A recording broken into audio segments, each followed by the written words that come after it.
So today is All Souls Day, or All Saints Day in the Catholic tradition.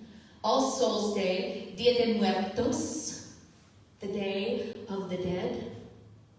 And Halloween was last night. That was the eve of the Day of the Dead. And I want to talk a little bit about that because it is important to us how we got here.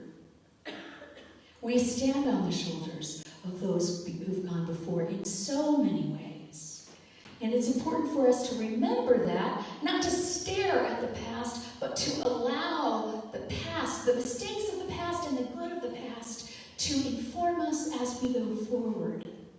And this is a beautiful time to be able to do this. And we're kind of unclear about where it started, but it seems to have started with the Aztecs about 2,500 to 3,000 years ago. They had a day for the Lady of the Dead, Mictlantecuhtli. Mictlantecuhtli. That's how you say it. I practiced that a lot of times. I still may have it wrong. But they had a festival for celebrating the dead, those who have gone before, and it lasted actually the whole month. And then when Mexico started celebrating the Day of the Dead, which was actually, again, a 3-day festival, the eve and the day after, and they go out and decorate graves, and they call upon the ancestors, they call upon the spirits of those who've gone before. And all of us, you and me, not just some festival that we might or might not feel a part of, but all of us got here through the people who got us here. We got here through God, and you know how God works? Through people. We are the body of God. All of us who have ever been, all of us who will ever be. And I believe that we are supported by so many things that we cannot see. So when I say ancestors, I used to be sort of really ambivalent about the word ancestors because I'm adopted. I had no idea who my ancestors were, and it's like, so are my ancestors my parents' parents because I'm not actually related to them, or are my ancestors like my birth mother and my biological father's parents? I don't know. And I shared this during a class one day in seminary when we had a Native American that came, a pipe carrier, a medicine man who was teaching us some about his tradition. And I said, I've never had this connection with the ancestors. I don't know who mine are. And he looked at me and he said, well, they know who you are. And it seemed so obvious, but it had never occurred to me before. They know who I am. And isn't that a beautiful belief to think of the people who have gone before are standing behind you? They literally have your back. They literally have your back. And there are all kinds of deaths that we experience in life besides just the death of people or the death of our own body. There are deaths of careers, deaths of relationships. Most of us have had our routines die a really weird death over the past 10 months, 9 months. Our expectations, we get them up and then they go down. Ideas, plans. And the good news about this is it is because we love that we grieve. We don't grieve things that we don't love. It's because we have loved that we grieve. Therefore, our grief tells us how much capacity for love we have. Isn't that beautiful? And isn't it even more beautiful, instead of being sad that the person is gone, in our understanding we know that the body is gone, but we believe that the spirit is eternal. So the person, the spirit of that one that we love, is not gone. It's not gone anywhere. And we can choose our ancestors. When I started really thinking about this and going, oh, my ancestors know who I am, I was thinking about, well, why not?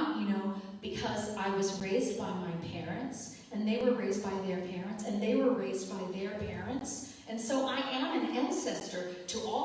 that culture, all of that socializing, or they are ancestors to me. I inherit all of that.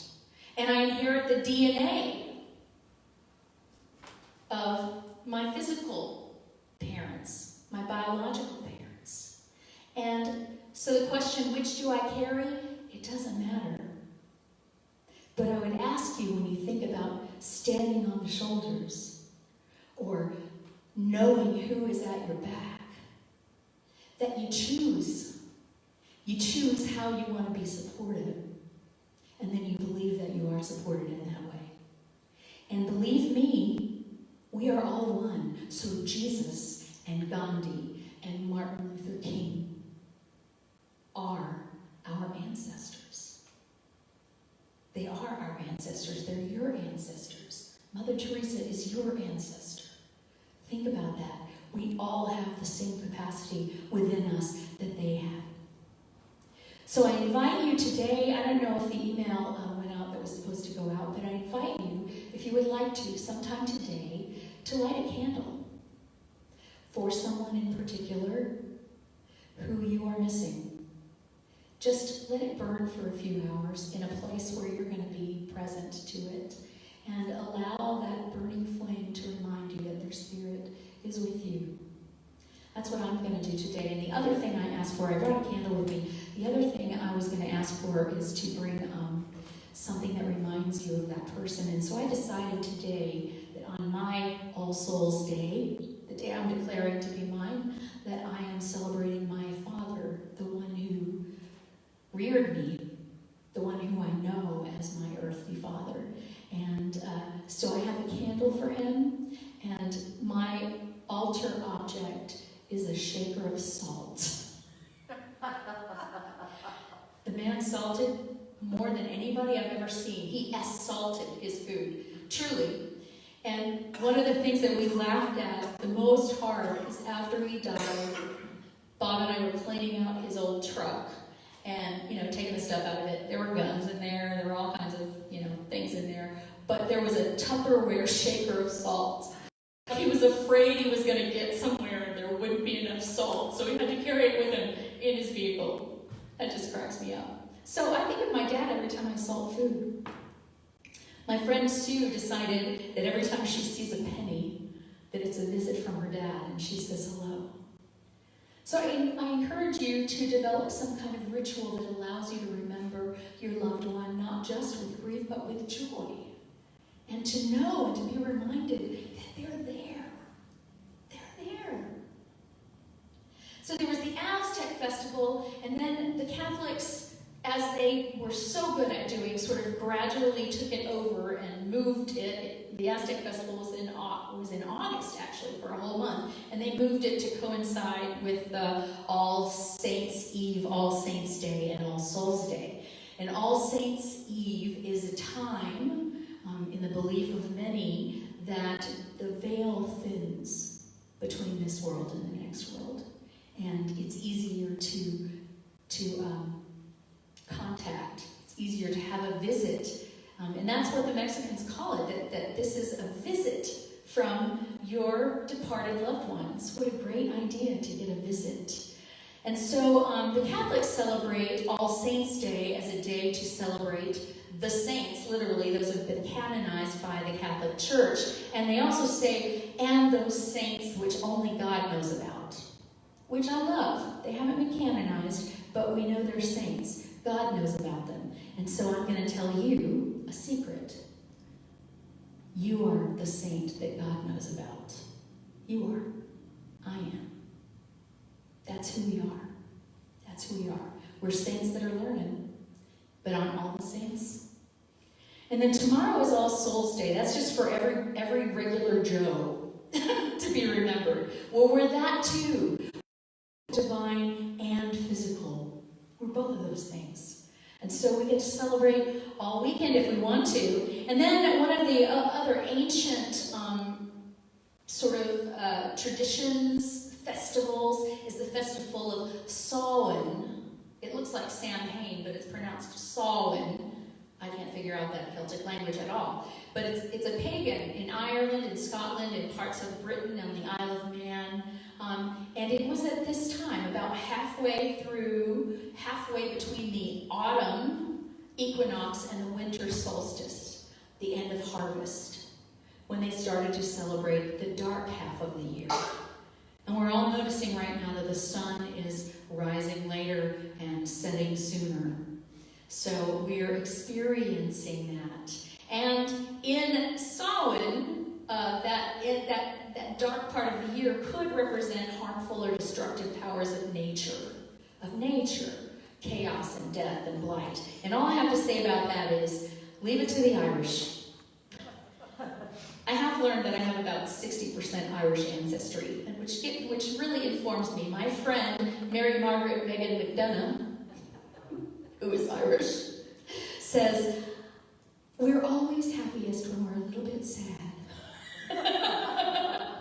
So I love that idea that we don't put away that which is fearful and scary, that we bring it out into the open. The dark is coming, all right, let's light a candle. Let's dance around the fire. Why not? Why not? So if your consciousness is that that's a scary thing and a bad thing, then that's what you're going to experience. But if your consciousness is that you're getting a visit from the ancestors, what could be better than that? Honoring those who have gone before. It's taking a moment to say, I remember you. I'm lighting a candle for you.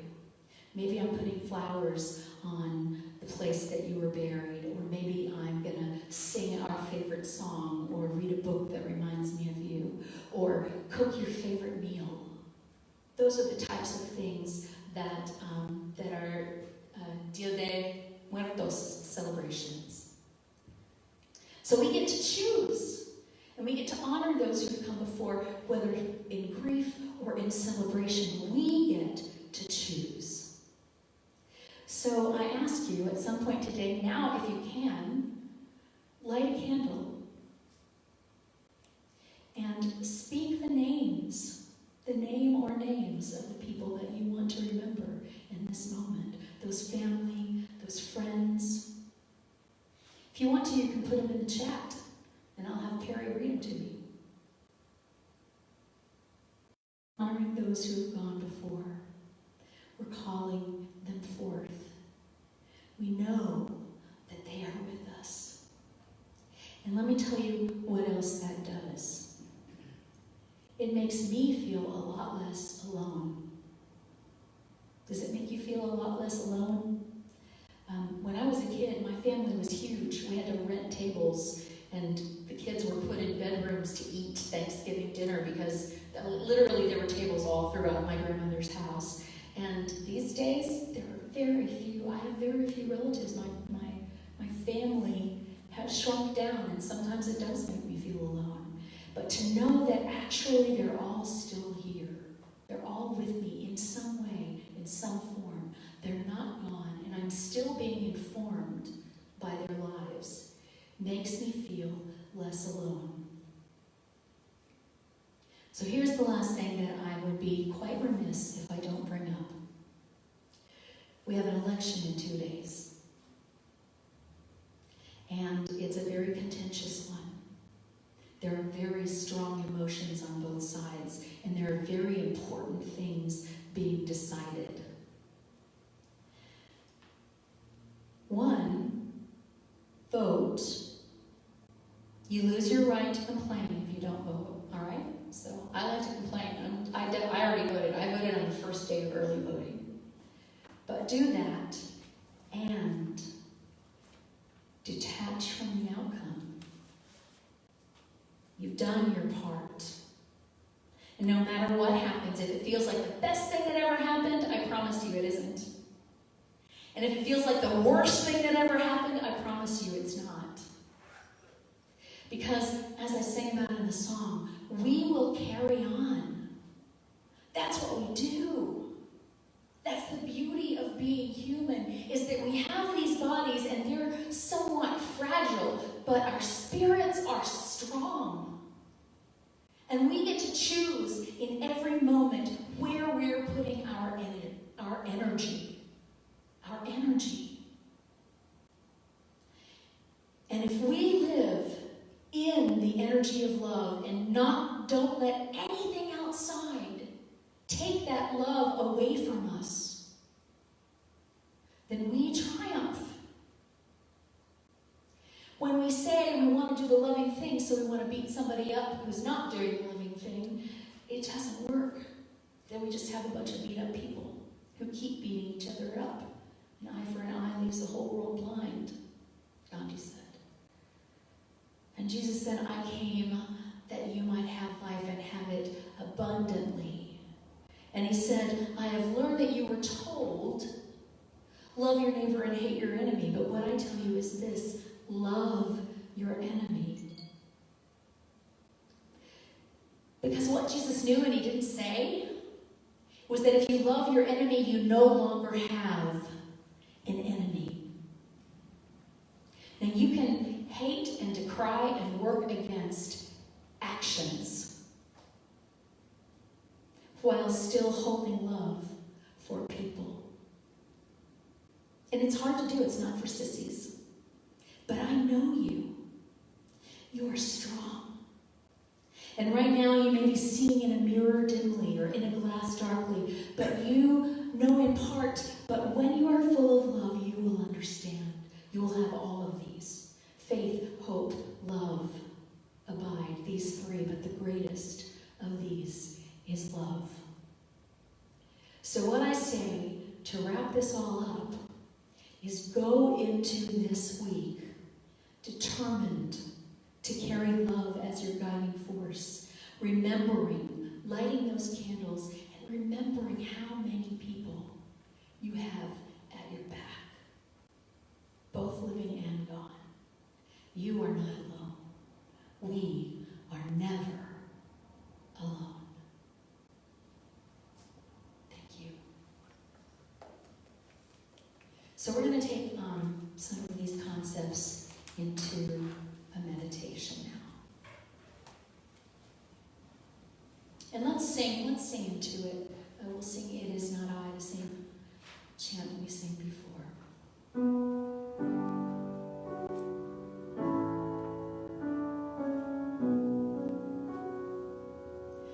It is not I, but the Spirit within, who does these things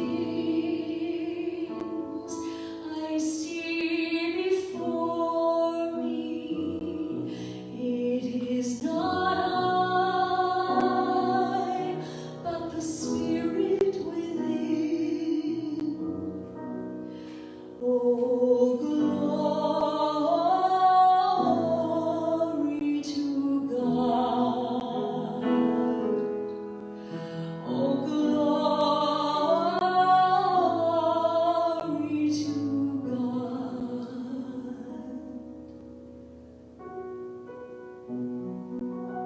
Glory to God, glory to love. I invite you, wherever you are right now, sitting down, I hope,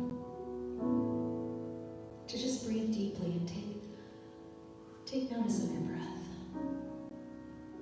Just feel how it feels going in and out of your body. You don't have to tell it to do anything, just pay attention to it.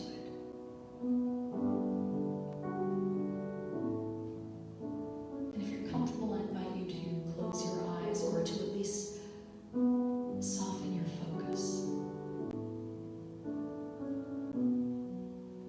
And then relax the eyes, make them feel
Father Sky is giving you air to breathe.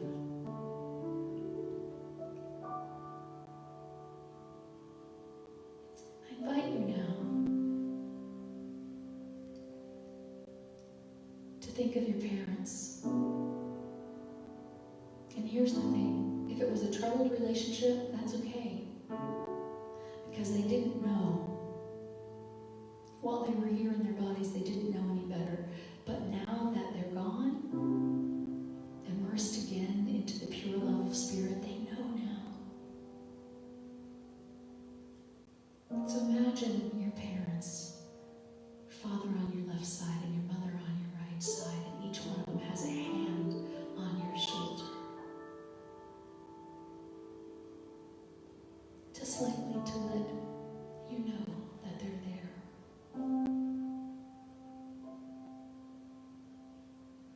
Your siblings are also have their hands on the shoulders of the parents. And then the parents of your parents are touching their shoulders. And the parents of your grandparents are touching those shoulders. And your great, great, great, great 70 times 7 great grandparents know who you are. They're part of you. If you've developed any tension while you're thinking about this, I invite you to relax again. Relax your belly. Relax your shoulders. Relax your face. Your hands and your feet. And take it in. Listen to all of those infinite voices behind you saying, I've got your back. I've got your back. You're not alone. And whatever happens to you, for you, with you, at the same time as you in this life, whatever it is, it's what you were born for.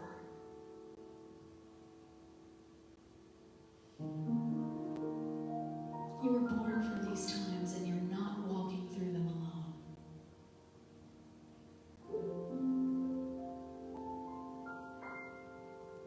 And know that when you look out from your human eyes, you are seeing mirrors dimly.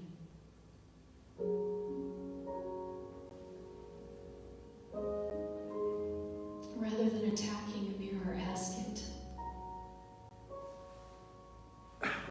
is there something that I need to change here?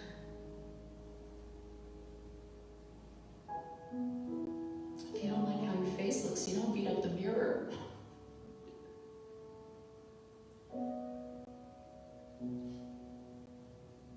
You adjust yourself. And that's what's called for here. Remembering that you are held by all of those who have gone before.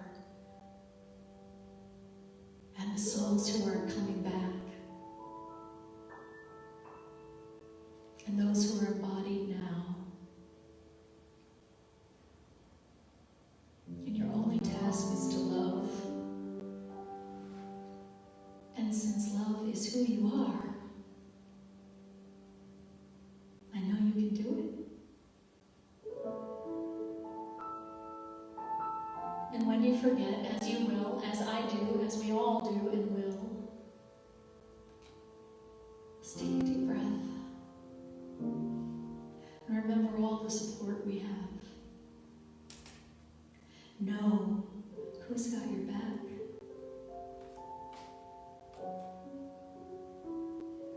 Know that you are standing upon the shoulders of love.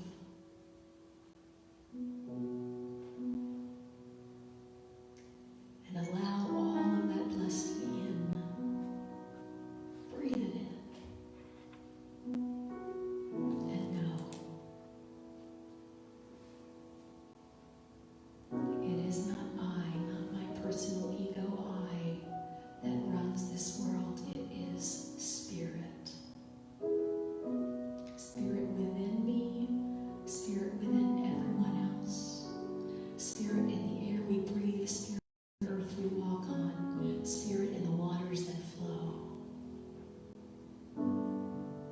We are children of the sky and of the earth, and they are our ancestors as well.